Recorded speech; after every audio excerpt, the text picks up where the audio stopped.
우리 교회가 있는 이 골목은 굉장히 교회가 많은 골목이죠. 한참 많을 때는 요 골목에 13개까지 있었던 걸로 제가 기억을 하는데 지금은 굉장히 많이 빠져나가고, 얼마 전에는 요 바로 건너편에 있던 교회도 이전을 했는지 아니면은 문을 닫았는지 모르겠지만 교회가 사라졌더라고요. 문을 닫고 있는 미자립 교회들이 점점 늘어가고 있어요. 제가 만나고 있는 개척교회 목사님들마다 걱정이 태산 같습니다. 현실의 문제, 재정이나 여러 가지 문제들이 있는데 그 문제도 어렵지만 내년, 내후년, 그 다음이 되면 과연 더 나아질까? 여기 대해서 별로 희망이 보이지 않는다, 이런 거죠. 그런가 하면 큰 교회도 마찬가지예요. 지금 건축빚을 갚지 못해서 경매로 넘어가고 있는 교회가 한둘이 아닙니다. 혹은 큰 교회들 중에 그 안에 분쟁으로 인해서 쪼개지고 있는 교회가 한둘이 아니에요.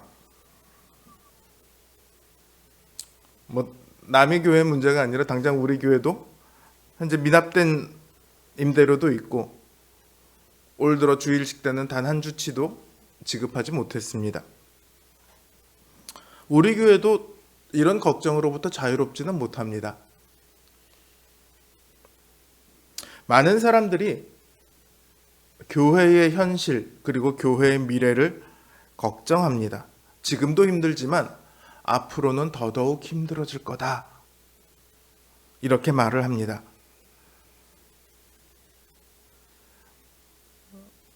그도 그럴 것이 온 세상이 지금 다 교회를 대적하는 것만 같아요.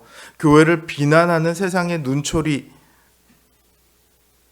전도하면 오히려 관계를 끊겠다는 주변 사람들, 교회와 목사를 향한 불신, 어느 것 하나 쉽지 않습니다. 교회 내에서도 크고 작은 여러 가지 문제들이 일어납니다. 목사가, 장로가, 집사가, 성도가 문제를 일으킵니다. 교회가 점점 위축되어 가고 있어요. 당장 우리나라에 수많은 신학교가 있는데요. 모든 신학교가 다 미달입니다. 미달이 아닌 신학교가 없어요. 이것만 봐도 교회의 현재 위치가 어떤지를 알 수 있습니다. 그리고 교회의 내일이 어떻게 될지 대충 예상이 됩니다.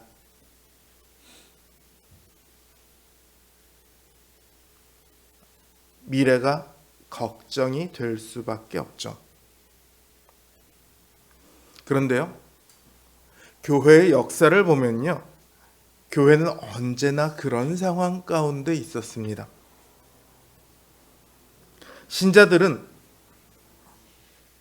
오늘 우리와 같은 문제를, 그 이상의 문제를 늘 겪어왔습니다. 오늘이 심각해 보일 수 있지만요, 돌이켜보면 2000년 전은 지금보다 훨씬 더 심각했습니다. 우리가 초대교회 하면 굉장히 순결하고 거룩하고 이런 교회를 생각하지만 그 교회들의 현실은 우리는 말로 할 수 없을 만큼 암울했습니다.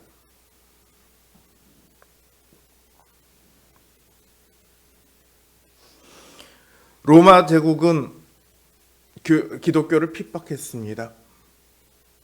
유대인들도 교회를 핍박합니다. 당시 초대교회의 신자들은 그 심장이 복음의 기쁨으로 가득 차서, 주님께서 주신 그 사명의 즐거움으로 가득 차서 정말로 뜨겁게 달아올라 곳곳에 복음을 전하고 싶었지만 현실은 굉장히 차갑게 얼어붙어 버렸습니다. 그들이 자신이 원하는 그 주님의 사명대로 복음을 전하기 위해서는 목숨을 걸어야 했습니다. 복음이 전해지는 현장은요, 굉장히 위태위태했습니다. 오늘날 우리는 교회 한번 가자, 전도지 주면서 예수 믿으세요,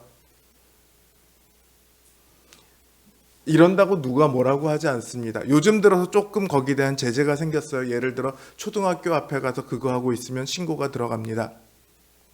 애들한테 원래 그러고 전화번호 받으면 당장 신고 들어갑니다. 근데 이 정도는 사실 문제가 아니라는 거예요. 그들은 목숨을 걸고 복음을 전해야 했습니다. 증인들은 핍박의 위험으로부터 도망 다녀야 했습니다. 오늘 이 교회가 있으니까 이 교회가 내 교회, 난 예루살렘 교회가 최초의 교회인 예루살렘 교회가 내 모교회야, 난 이 교회를 위해서 내 모든 것을 다 하겠어. 이게 불가능했어요. 핍박이 얼마나 심한지 예루살렘 교회의 성도들이 다 곳곳으로 흩어지거든요.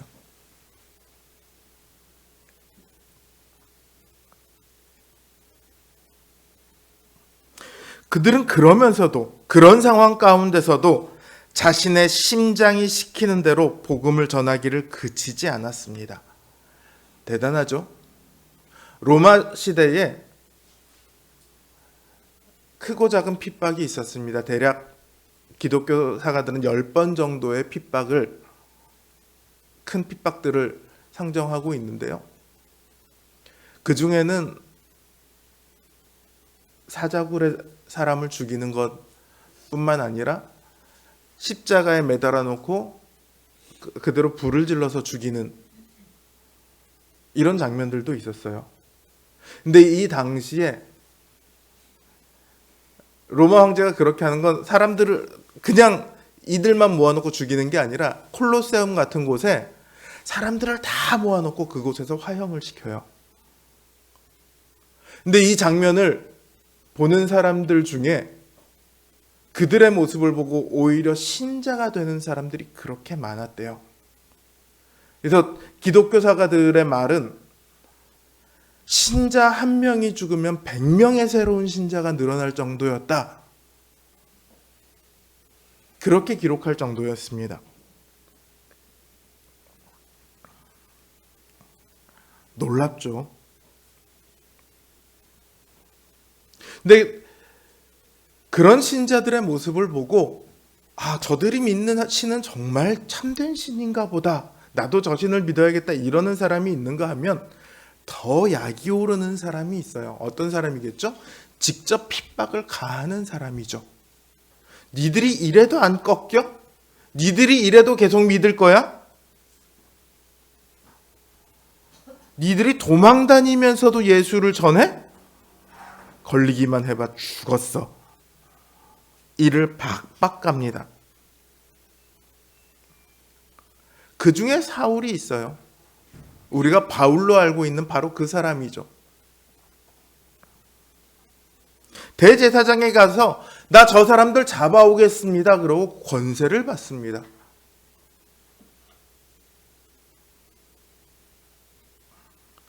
그렇게 기세등등한 바울과 그 바울의 일행 앞에 복음의 증인들은 약자입니다. 그들이 나타났다는 소리를 들으면 도망 다녀야 하는 존재입니다.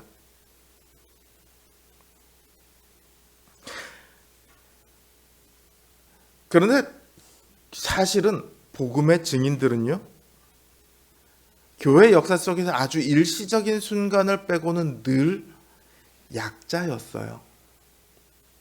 오늘날 우리가 굉장히 편하게 신앙생활을 하고 있는 것 뿐이죠. 제가 액체에서 학교 다닐 때 스리랑카에서 온 그 신학생이랑 굉장히 좀 친하게 지냈습니다. 그러면서 그 나라의 이야기를 듣는데 그 나라는 98%가 불교도예요. 그리고 기독교 인구가 1%가 안 됩니다. 뭐 0. 몇 %가 된다고 하는데 그 나라는 그분이 그러더라고요. 그 나라는 교육비가 공짜입니다. 병원비가 공짜예요. 그런데 기독교로 개종하는 순간 여태까지 있었던 그 모든 병원 그 교육비를 다 내야 된대요. 일단 감옥부터 가야 된대요. 개종금지법이라는 게 있어서 감옥을 갔다 와서 2년 동안 감옥을 갔다 와서 그 다음에 살아갈 수는 있는데 병원비 무료 이런 혜택을 하나도 받지 못한대요. 그리고 교회를 세워놓으면 그곳에 있는 스님들이 와서 교회를 때려 부수고 목사를 때리고 불을 질러도 법적으로 아무 제재를 받지 않는데요. 그 말을 들었을 때 굉장히 놀랐죠.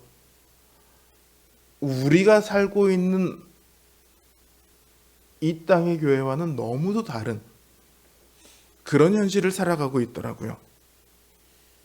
오늘날도 수많은 곳에서 교회는 약자입니다. 언제 죽을지 모르는, 형편이 나아질 것 같지 않은 영원한 약자예요.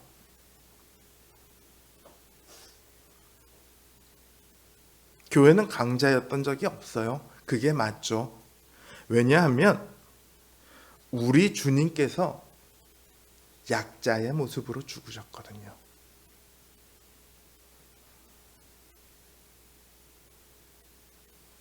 증인들은 늘 약자의 자리에 서 있습니다. 그래서 교회의 내일은 늘 걱정될 수밖에 없습니다. 2000년 전에도 걱정이 됐고 1000년 전에도 걱정이 됐고 500년 전에도 걱정이 됐고 지금도 걱정이 됩니다. 하지만요, 비록 주님께서 약자인 모습으로 죽으신 것은 사실이지만 그렇다고 주님께서 실제로 약자이신 것은 아니죠. 많은 사람을 구원하시기 위해 약자의 모습으로 십자가에서 죽으셨을 뿐 그분은 본디 하나님이시거든요.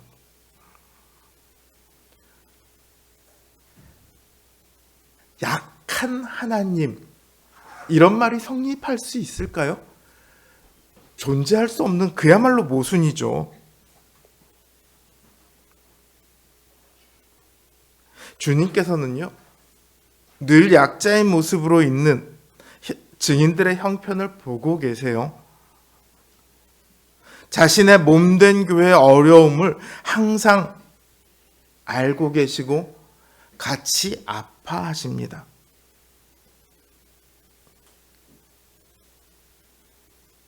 그 약자인 증인들을 잡으러 기세등등한 사울 앞에 당장 주님께서 나타나시잖아요.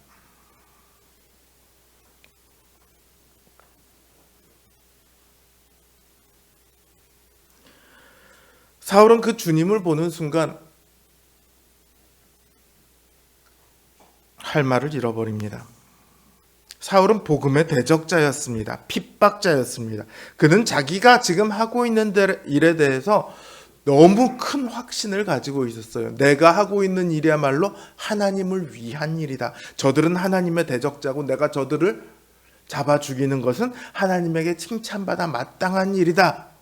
그렇게 생각을 하고 있었는데 그랬던 그가 주님을 만났습니다. 예수의 부활을 가짜라고 외치고 다니던 그가, 예수가 부활했다고 말하는 사람들을 잡으러 다니던 그가 부활하신 예수님을 만났습니다. 주님이 물으십니다. 너 왜 나를 그토록 핍박하냐? 바울이 묻죠. 누구십니까? 제가 언제 당신을 핍박했습니까? 저는 당신을 모르는데요. 주님께서 말씀하십니다. 나는 내가 핍박하는 예수다. 그 순간 사울은 자신이 가짜라고 주장했던 그 예수가 정말로 부활하셨고 또 하나님의 아들이라는 것을 깨닫게 되었습니다. 자신은 하나님을 위해 예수의 도를, 예수가 부활했다고 증거하고 다니는 사람들을 핍박했지만 사실은 하나님의 아들이신 예수님을 핍박한 것이나 마찬가지였음을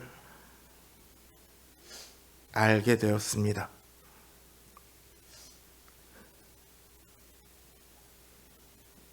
그 부활하신 예수님 앞에서 더 이상 핍박자는 존재할 수 없게 되었습니다. 모든 확신이 무너졌습니다. 자신이 알고 있던 모든 진리가 다 뒤집어졌습니다. 모든 열심은 찬물을 뒤집어 쓴 듯 그렇게 순식간에 사라져 버렸습니다. 이제 그 자리에는 아무것도 확신할 수 없게 된 초라한 장님만 남았을 뿐입니다.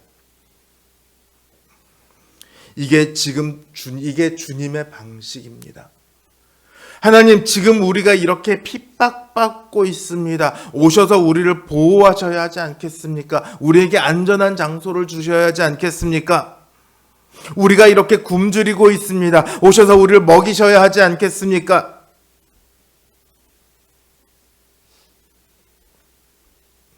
우리가 외칠 때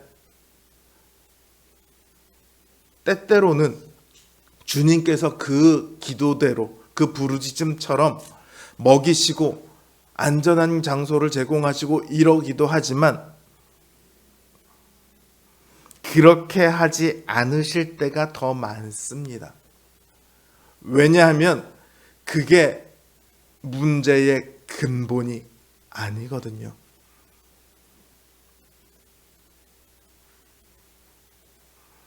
노숙자 사역하는 목사님들 말씀을 들어보면요, 밥을 주고 옷을 주고 돈을 주고, 그래도 노숙자들은 그 노숙자 생활에서 벗어나지 못한대요.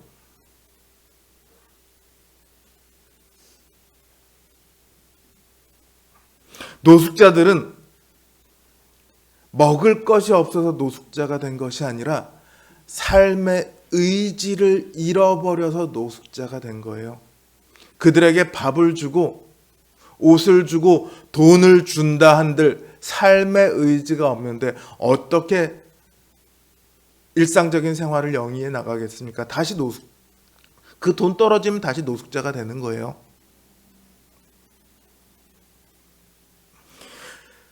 옷이나 돈의 문제가 아니라, 당장 현실의 문제가 아니라 가장 근본적인 문제, 그들의 의지가 다시 살아나야만 그들이 노숙자에서 벗어날 수 있답니다. 우리 삶에서도 마찬가지입니다. 지금 닥친 어떤 현실이 우리의 고통의 근원이 아닙니다. 근본적인 문제가 아닙니다. 주님은 당장 우리에게 닥쳐있는 현실의 문제보다 근본적인 문제를 바꾸십니다. 지금 핍박이 심하게 일어나고 있습니다. 그 핍박 때문에 다 도망쳐 다니며 고통을 받고 있습니다. 주님께서는 그들의 고통을 아십니다. 그리고 그 눈물과 아픔을 아십니다. 그러나 그들에게 당장 핍박자들이 오지 않도록 막으시는 것이 아니라, 안전한 장소를 제공하시는 것이 아니라 적진의 한복판으로 들어가시죠. 사울에게 찾아가셔서 사울을 뒤집어 놓으셨습니다. 이게 주님의 방식입니다. 주님은 온 인류가 죄로 죽어가던 그때에 한 사람 한 사람을 아픔에서 고치시고, 한 사람 한 사람을 귀신 들린 것을 풀어주시고,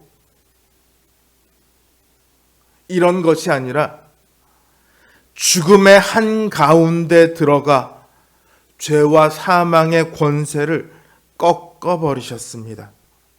인류의 문제의 가장 근원에 놓여 있는 죄와 사망이 더 이상 우리를 올가매지 못하도록 거꾸로 그것을 꽁꽁 묶어버리셨습니다. 이제 이 세상에서요, 죄와 사망은 싸울 때마다 이기는 무적의 군대가 아닙니다. 모든 사람을 자기 휘하에 꽉 붙잡고 자기 뜻대로 휘두를 수 있는 그런 존재가 아니게 되었습니다.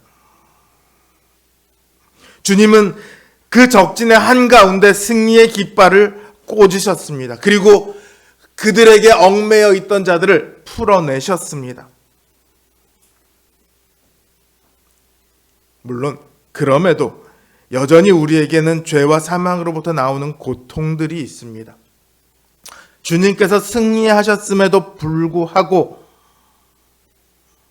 여전히 우리는 죄와 사망의 세력으로 인해 고통을 받습니다. 왜 그러냐면요, 전쟁이 일어나죠. 세계 2차 대전을 생각해 볼까요? 독일이 가장 먼저 함락한 나라가 어느 나라죠? 프랑스예요. 프랑스 파리를 함락을 시킵니다. 그래서 프랑스란 나라가 없어졌습니까? 완전히 승리했습니까? 아니요. 프랑스는 정부는 영국으로 이렇게 망명해 가고 계속해서 싸웁니다.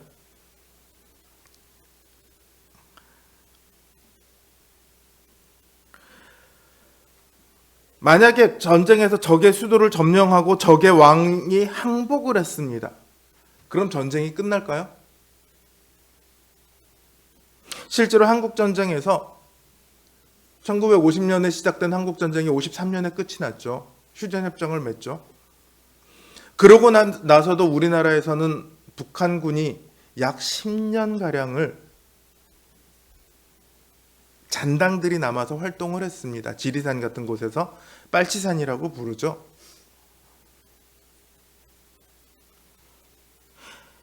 역사를 통해서 보면 전쟁이 끝나도 항상 패잔병들은 남아서 발버둥을 칩니다. 때로는 그 패잔병들의 기세가 너무도 거대할 때도 있습니다.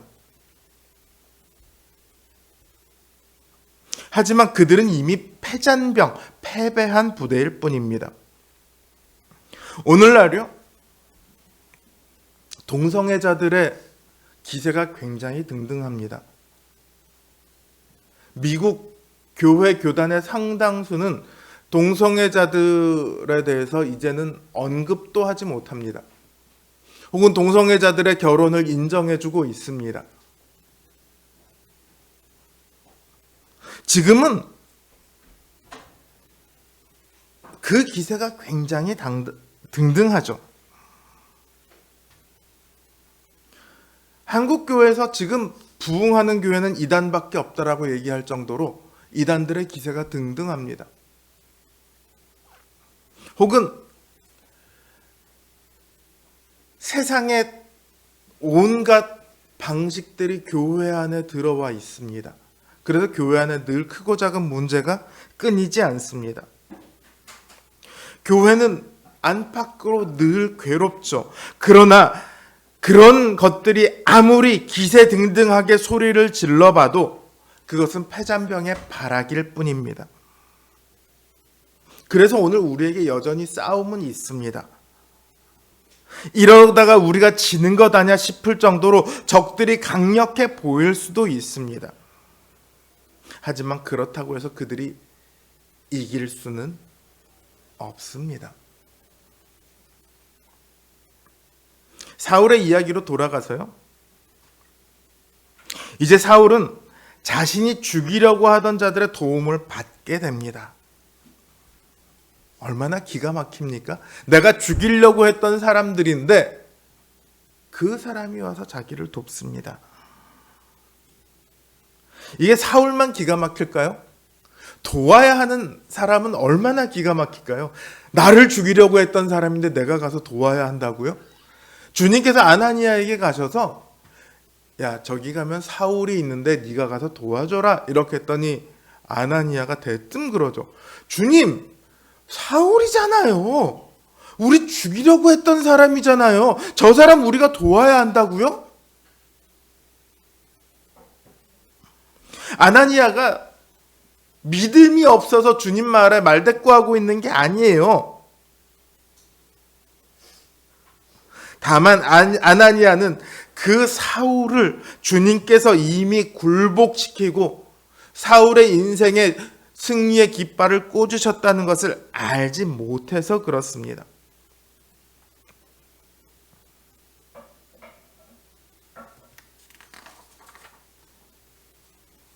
하나님은 이제 그런 아나니아에게 말씀하십니다. 사울은 더 이상 너희를 핍박하지 못할 것이다. 사울은 이제 핍박자가 아니라 핍박받는 자가 될 것이고, 증인을 고통스럽게 하는 자가 아니라 증인이 되어 그 고난을 받는 자가 될 것이다.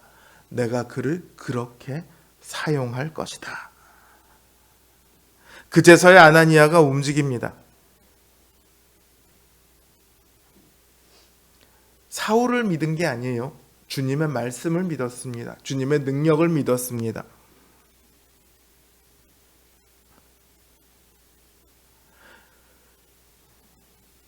이 주님의 능력을 확신하는 사람만이 용서할 수 있다는 사실 아세요? 주님께서 거꾸로 뜨린 사람은요, 그 사람이 도둑이건 살인자건 상관이 없습니다. 그 사람이 스님이었건 기독교를 대적하던 사람이었건 상관이 없습니다. 정말 저 사람이 제대로 된 신자가 될까? 이런 걱정을 우리가 할 필요가 없습니다. 우리가 우리 힘으로 신자가 된 거 아니거든요. 우리 힘으로 지금까지 신앙생활 버텨온 거 아니거든요. 주님의 능력으로 되었거든요. 우리를 바꾸신 주님께서 그 사람들을 왜 못 바꾸시겠습니까?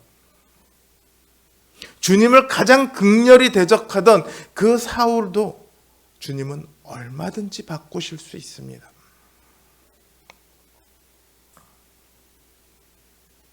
그러니까 사울에게 갑니다.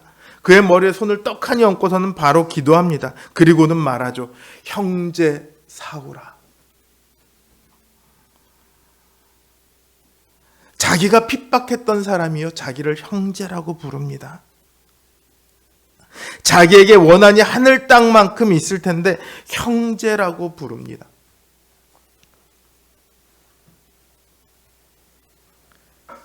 자신을 부르는 그 말 한마디, 형제여. 저는 여기에서 바울이 그 주님의 사랑을 발견했다고 생각을 합니다. 저는 주님께서 너의 눈을 보이게 하고 성령 충만을 주도록 하셨다는 말보다 형제여라는 말 한마디가 더 그의 심장을 움켜쥐었을 거다. 그렇게 생각을 합니다. 그는 눈을 뜬 즉시로 가서 복음을 전합니다. 사람들이 사울을 다 알아보죠. 너는 핍박하던 사람이 아니냐? 맞습니다. 내가 얼마나 열심히 핍박했습니까? 그런데 여기 다메섹에 오는 길에 부활하신 그 주님을 내가 만났습니다. 그리고 그 주님의 교회를 통해 주님의 사랑을 알게 되었습니다. 주님은 우리를 사랑하셔서 우리를 위해 죽으신 하나님의 아들이 맞습니다. 이보다 더 강력한 증거가 어디 있습니까? 대적자가 변심해서 증언하는 것은 가장 확실한 증거가 되는 법입니다. 그 결과가 무엇입니까? 다메섹에 있는 유대인들을 굴복시켰다. 그렇게 성경은 기록하고 있습니다. 여러분, 교회는 강합니다. 왜냐하면 복음의 주인이신 주님이 강하기 때문입니다. 교회는 승리합니다. 교회의 머리이신 주님께서 승리하셨기 때문입니다. 일시적으로는 이 땅에서는 교회의 앞날이 암울한 것처럼 보일 수도 있습니다. 대적자가 더 힘을 발휘하는 것처럼 보일 수도 있습니다. 교회 안팎에서 대적자들은 늘 교회를 무너뜨리기 위해 갖은 수를 닫습니다.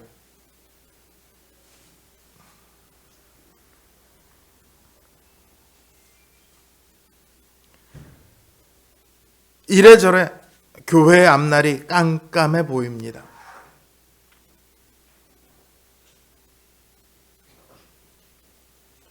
하나님께서 지금 왜 그런 문제들을 그대로 내버려 두시는지 우리가 알 수는 없습니다. 개척교회 이 땅에 5만 개가 넘는 교회가 있는데 그 중에 90%가 미자립 교회입니다. 하나님께서 그 미자립 교회들을 왜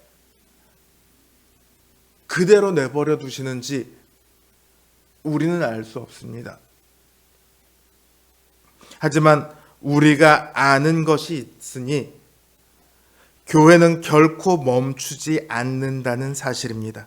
어느 누구도 교회의 역사를 멈춰 세울 수 없습니다. 그러므로 오늘 우리가 할 일은 대적자들을 생각할 것이 아니라, 현실에 굴복할 것이 아니라 복음의 강함과 승리를 믿는 것입니다. 말씀대로 살아가는 일이 더욱더 힘들어지고 두려워지는 세상에 우리는 살고 있지만 두려워하고 절망할 필요가 없습니다. 어느 누구도 우리를 절망으로 밀어넣을 수 없습니다. 그저 두려움 없이 부딪히면 됩니다. 싸움을 피하면 승리했다는 사실을 결코 알 수 없습니다. 그러나 그 싸움을 시작해 보면 때로는 질 수도 있지만 결국 이기게 된다는 것을 알게 될 것입니다. 주님은 우리를 이 세상에 덩그러니 우리만 내버려 두신 것이 아닙니다. 언제나 우리와 함께 하십니다. 우리 각 사람의 마음, 심령 가운데 주님의 영으로 임재하셔서 우리와 함께 하십니다. 그 주님의 승리가 우리와 함께 합니다. 교회는 언제나 승리합니다.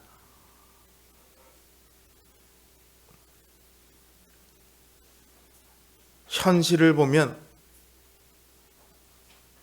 교회의 앞날은 암울합니다. 그러나 역사의 주인이신, 교회의 주인이신 그 주님께서 우리를 이끌어 끝끝내 우리에게 승리의 면류관, 영광의 트로피를 안겨주실 것입니다. 주님을 믿는 그 믿음으로 이 세상을 이기고 승리의 면류관을 끝끝내 얻어내는 우리 교회, 우리 모든 성도님들 되시길 주님의 이름으로 기원합니다.